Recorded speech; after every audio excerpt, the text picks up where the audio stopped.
பாதைகள் மாறி ஓடிய கன்றை தாய் பசுதான் இங்கு ஏற்காதா?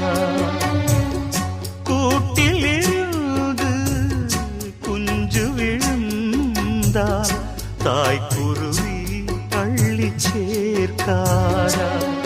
நல்ல காலம் பிறக்க உன்னை நானும் அறிந்தேன், உந்தன் கண்கள் திறக்க இங்கு பாடல் படித்தேன்.